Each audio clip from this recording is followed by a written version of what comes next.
మన షాప్ పేరు Rajalakshmi textile India private limited Madina circle high court gate number 5 దగ్గర ఉంది. ఫస్ట్ గలీ కాస్ట్ సెకండ్ గలీ లెఫ్ట్ హ్యాండ్లో మన షాప్ కనిపిస్తుంది.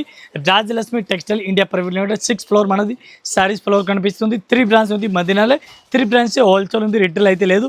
ఇంకా రిటైల్ బ్రాంచ్ ఉంది రూప్ సాగర్ షాపింగ్ మాల్ కడదాన్ దగ్గర ఉంది. ఇది కూడా ఎక్కడ పోయినా మీరు సింగిల్ సారీస్ కూడా తీసుకోవచ్చు. ఈ సారీ చూడండి, ఇది ఒక ఐటమ్ తీసుకొచ్చిన కొత్త కలెక్షన్ డిఫరెంట్గా లెలిన్ పైన ఉంది. లెలిన్ పేస్ట్ వర్క్ క్లాత్ ఉంది, డిఫరెంట్గా వెరైటీస్ ఉంది. ఇది కూడా కొత్త కలెక్షన్ డిఫరెంట్గా. ఈ టైప్ పళ్ళు కూడా మంచిగా ఇచ్చినారు. దీనికి కలర్ మ్యాచ్ చూడండి, ఈ టైప్ కలర్ మ్యాచ్ కూడా చూడండి, చాలా బాగుంది ఐటమ్ అయితే. 1 పీస్కి రేట్ పడుతుంది మనకి 395 రూపాయలు. 395 rupees 1 piece rate including GST. మళ్ళీ జిఎస్టీ కూడా లేదు. ఈ టైప్లో కలర్ మ్యాచింగ్ చూడండి, మొత్తం 8 కలర్ మ్యాచింగ్, 8 డిజైన్, 8 కలర్, చాలా బాగుంది. ఫాస్ట్ రన్నింగ్ ఉంది. మీకు ఇది నచ్చిన స్క్రీన్ పైన నెంబర్ కనిపిస్తుంది, దీనికి కాంటాక్ట్ కూడా చేసుకోవచ్చు. మీరు అడ్రస్ కనిపిస్తుందా, దీనికి నెంబర్ కనిపిస్తుంది, దీనికి కాంటాక్ట్ చేయండి. ఎక్కడ ఉందా ఎక్కడ పంపిస్తాను, ఇక్కడ షాప్లో వాళ్ళకు కూడా కాంటాక్ట్ చేయండి. ఆల్ కస్టమర్ నమస్కారం, థ్యాంక్ యూ.